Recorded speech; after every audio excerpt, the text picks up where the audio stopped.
What's up? What up? What up? What up? What up? Yo, I'm about to hit the mailbox. I might have a package in there. I got a few eBay notifications on my phone, so I'm hoping it's either the Cricket sweater or a little plaid shirt I just grabbed. If it's the Cricket sweater, then we're gonna have a perfect episode because I want to pop these packages. I want to show you how the Cricket collection is coming along. And I got to tell you about that cardigan, man. That didn't work out right. Let's see what's going on.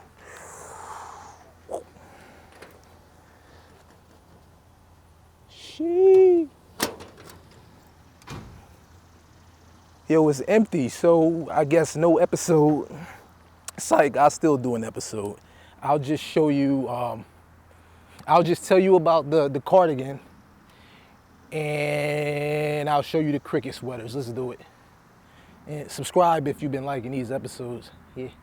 Welcome back. First of all, I already showed you that the mailbox was empty. I was going to shut down shop and not do an episode at all, but I figured that wouldn't be right, wouldn't be fair to y'all. So in life, there is pleasure and there is pain.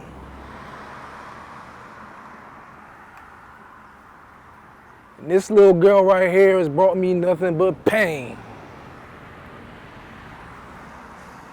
When I ended one of my recent videos, I was going to show y'all what happened. I was going to give you an update. I gave you this real long roundabout story of what brought me to purchase this cardigan right here, this sweet Letterman cardigan. I gave you the rundown, and now I was supposed to give you the update to tell you how it turned out. I told you it looked pretty small. Reason, even pros make rookie mistakes, y'all. Now, all my pros, everybody who dapped me up, everybody who told me this sweater was a good purchase, you know what I'm saying? Everybody who gave me the stamp of approval, I think we all gotta wear this L. Nobody caught it. When I turned off the camera, I realized that, look at these buttons. Notice anything? Let me get off the mic. You notice anything funny? They on the wrong side, man. It's a woman's sweater. Rookie mistake, man. I didn't think I needed to scrutinize the photo that way, okay? But it's a letdown, man. I mean, obviously, I'm going to get a refund. That's not a big deal, but it's a waste of time. The time is the painful part, because when you collecting and you got these, you got these visions and you want to just drop something new on the pile, you want to throw something new on the pile, it hurts when you can't, when you got to package something and send it back. So this joint right here is going to from whence it came. Is this the person? This person right here, good person, good seller.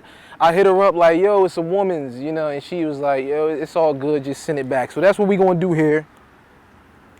That's the update. I know I made it more dramatic than it really needs to be, but I had my feelings in it. Thought we had to keep her. Then I showed y'all the mailbox, and you saw that there was no Cricket sweater in there, and I was, hold up.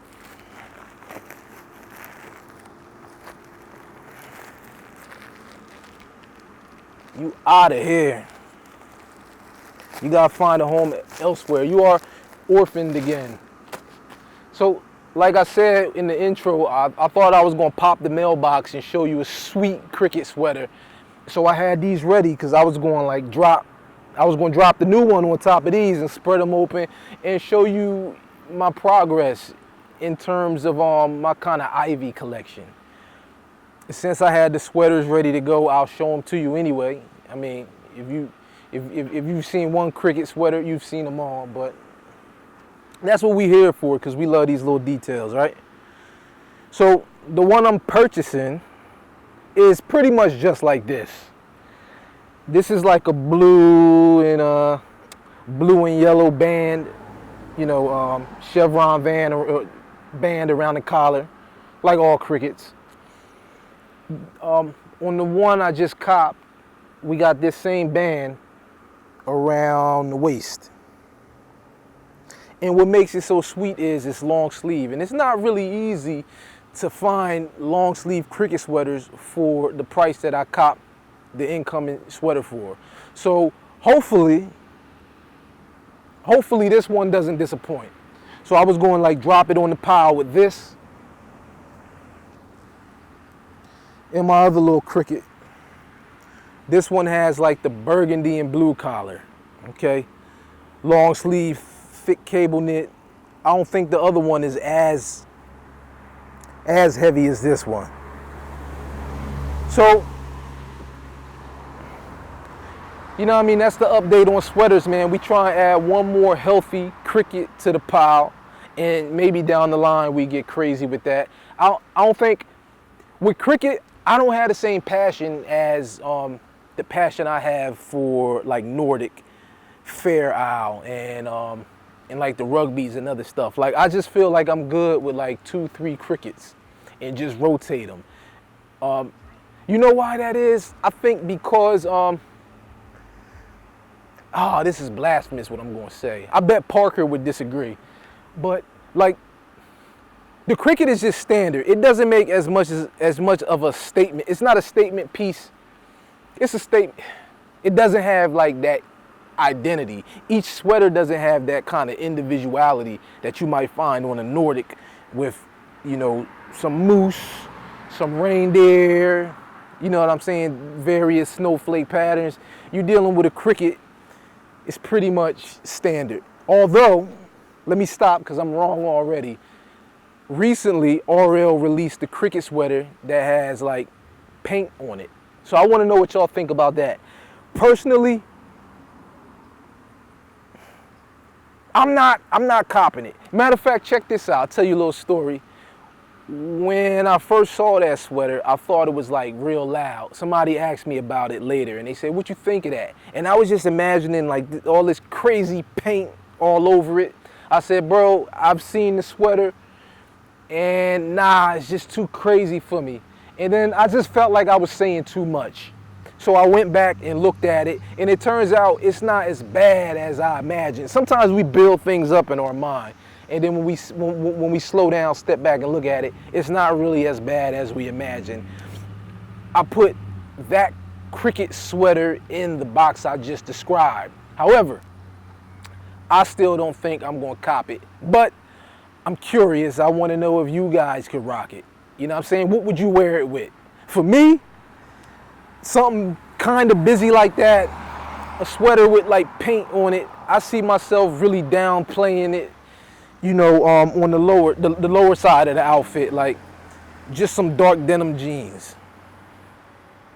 You know what I'm saying? No whiskers, no distressed wash, just dark solid Dennis the Menace wash. You know what I'm saying? 1950s Dobie Gillis wash. That's how I would play those. All right. Let's talk about Mr. Parker a little more. First of all, if you're on Instagram, you should follow my guy, because when you talk about having a crazy collection, he's one of those guys who can really rock day after day after day. We joke about inspiration. He said, "Bro, I don't really look," he said, "You gotta be like a bad mother effort for me to be inspired by you." In that vein, I'll say, I'm not inspired by him, but I'm inspired by him. I'm kidding. Nah, like I don't grab like outfit ideas from Parker, but he's a resource. Like if you want to see how an item would look, you know, if you copped it, he's like a real he's just a resource. You know what I mean? You can see how somebody would have played it. Maybe he dresses similar to how you dress, because sometimes it's like that. You start looking at items and you like, well, damn, I see the model with it, or I see some like catalog photography of the item, but I like to see somebody who's from my world wearing it. So sometimes I will scroll his feed and just see if he has an item similar to what I'm thinking about copping. So, all that to say, Follow Mr. Parker 1967 on Instagram. All right, I fool with him. In fact, I fool with him so heavy that we're talking about doing a show together. And I hope he doesn't mind me mentioning this, but we're talking about doing a show together, me, him, and Just Low Sportsman, right? Three minds collide. I think we all think differently. We all have different outlooks on this RL thing, but we all true to it.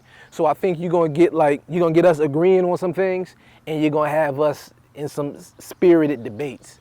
If we do this thing, you know, and I hope they don't mind me talking about it, but sometimes you get an idea, but it takes a while to kind of iron out the details and see if the chemistry is there, see how you'll gel.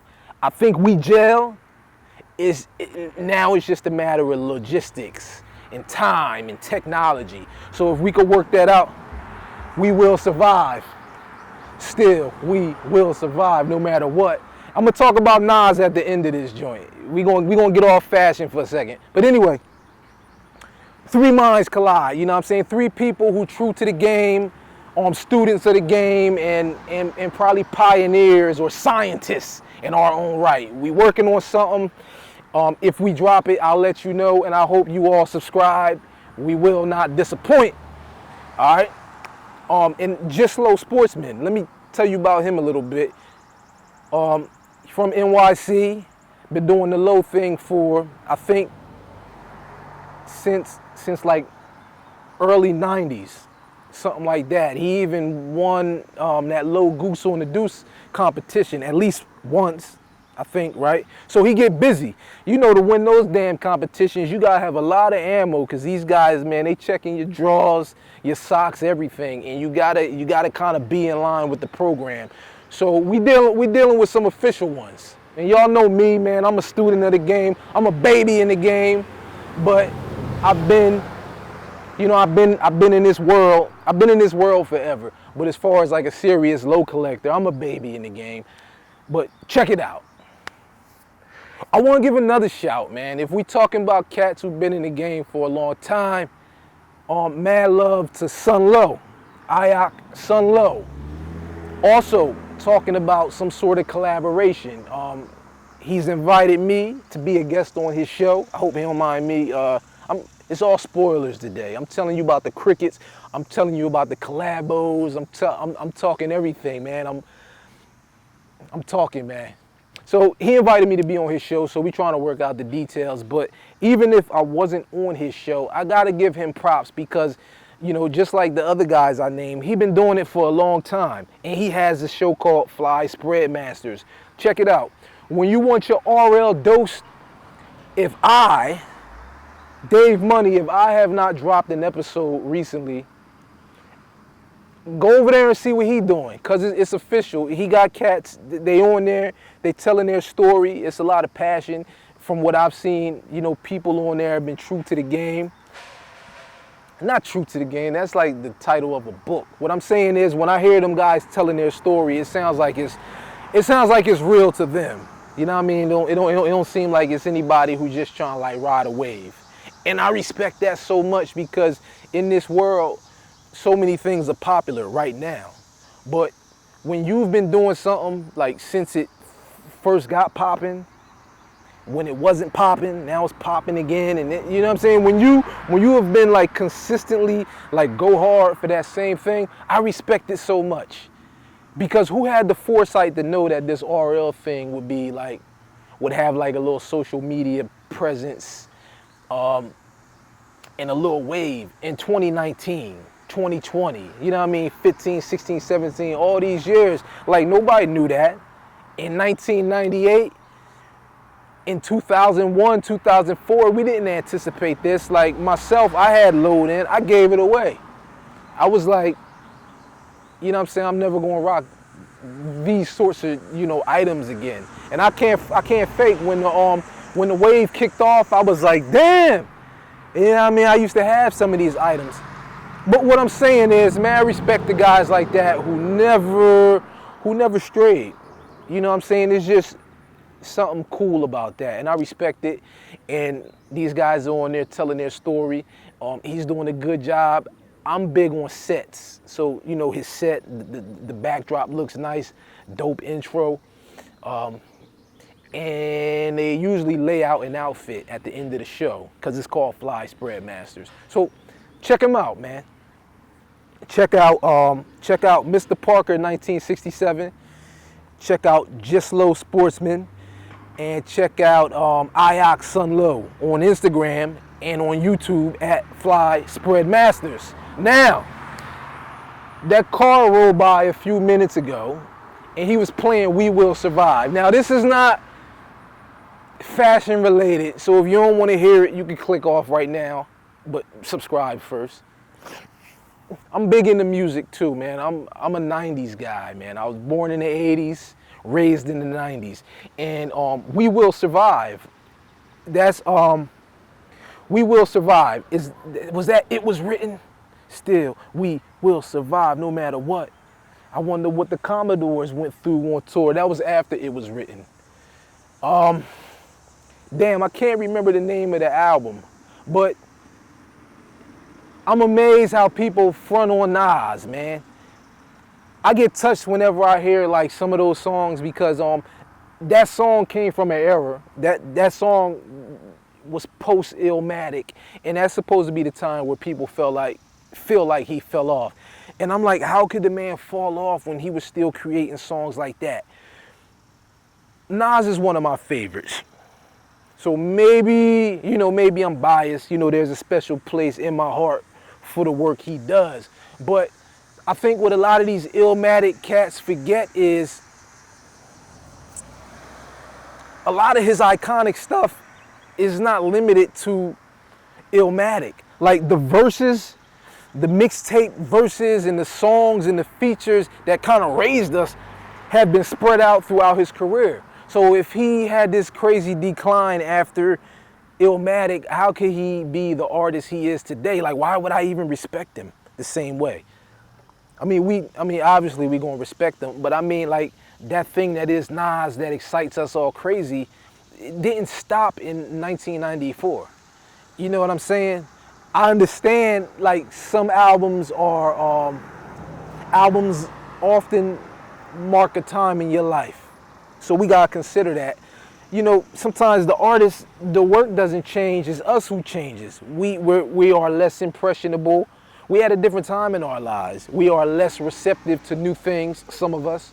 So the music just feels different. But for me, and there are Nas projects that I don't like, but I feel like he has always shown, like, he's always shown that crazy wordplay, that kind of Nas style, like the way, if it's three people on a song, the way he jumps on, you know, with the last verse is always noteworthy, usually noteworthy. You know what I'm saying? It's memorable, it's deliberate. You could tell this guy knows what he's doing, right? Crazy. So what I'm saying is, We Will Survive was just playing, and it reminded me. It took me away from fashion, but you know what I'm saying? Let's talk passion. You know what I'm saying? Let's talk passion. It's more than just it's a lot more than just Jeeps and clothes. You know what I'm saying? It's the music. We could talk about a lot of things. I wanted to talk about the Cassidy battle. I feel like I missed the wave, but as we approached that battle, I feel like what the battle rap community tried to do to him was crazy. The reason I didn't drop an episode is because I didn't want to take us too far away from home. I didn't want to get away from what we usually do. But oh man, I could go on and on about it, and I might. Let me know, because I don't want to violate the people. I want to spread this thing out some, but I don't want to violate the people. But anyway, I think I'm about done. We've been here long enough. I just wanted to give y'all an update. I wanted to talk about passion and pain, and the pain this sweater has bought me. The mailbox is right over there. So once I package this up properly, I'll drop it in the mailbox.